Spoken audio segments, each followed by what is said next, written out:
Good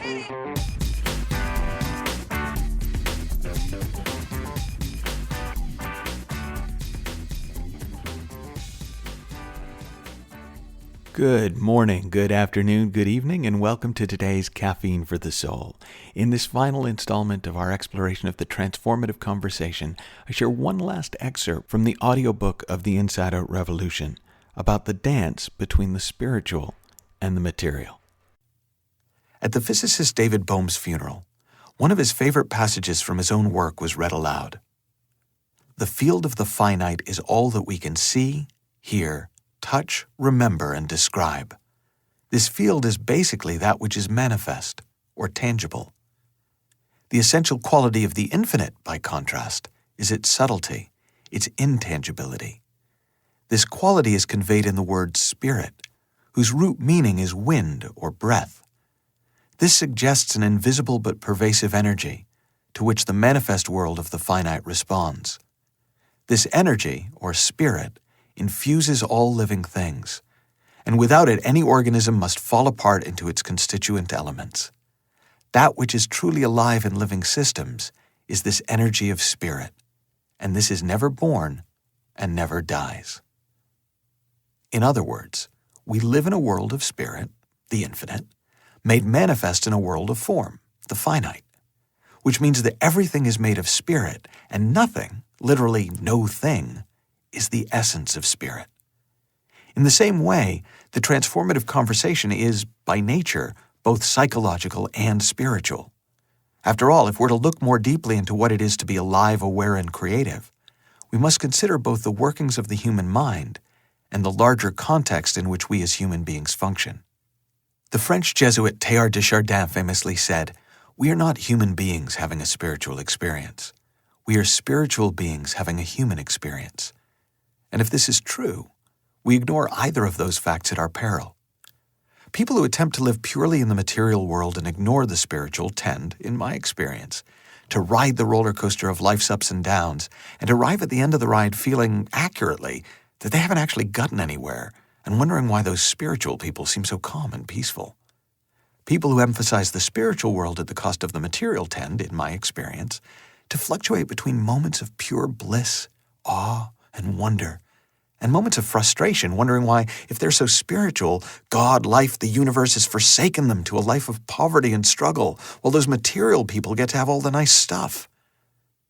To attempt to choose between the spiritual and the material is like trying to choose between two cars, one without an engine and one without a steering wheel. You won't be arriving anywhere worthwhile in either of them. This isn't to say we need to attempt to balance the two. Worship on the weekends and work in the week is more of a cultural norm than a life strategy. But when we begin to see how the two worlds are really one, it becomes possible to experience the best of both. The upside of a focus on the spiritual is a deeper sense of connection with ourselves, with others, and with life itself. The world of deeper feelings that we begin to inhabit, feelings like gratitude, love, humility, wonder, and awe, is its own reward. The upside of a focus on the material is a life of greater comfort, ease, and possibility.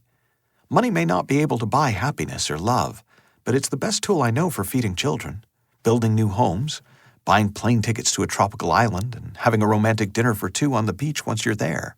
The difficulty comes if we start to treat the formless world of spirit as if it's subject to the same rules as the world of form. Most of us are familiar with what happens when we're consumed with the pursuit of success in the material world. Stress and pressure become our constant companions, and more is somehow not only better, but also never enough. If we win the game, our ex-husbands, wives, and children get to read our epitaph in the morning headlines. "Here lies the fastest runner on the treadmill." If we approach the world of spirit in the same way, we set ourselves up for yet another lifetime of struggle.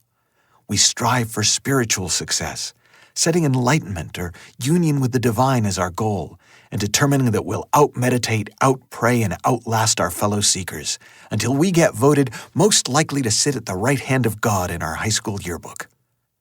In both cases, our endless pursuit of not this is driven by our deepest fear, that there's something wrong with us and we're not enough. That until we achieve sufficient levels of spiritual wealth, material success, or both, we won't be worthy of love, and that without something tangible to show for it, we'll have wasted our life. Ironically, what we're seeking is all around us all the time. Right where you're sitting now is the infinite whole made manifest in the divine specific. You could no sooner be not enough than a tree could be the wrong color. And you don't have to become worthy of love, because love is what you're made of. When we see that truth, or indeed any truth about the human condition, it can set us free. There are millions of theories out there, and I've added a few dozen of my own to the list over the years.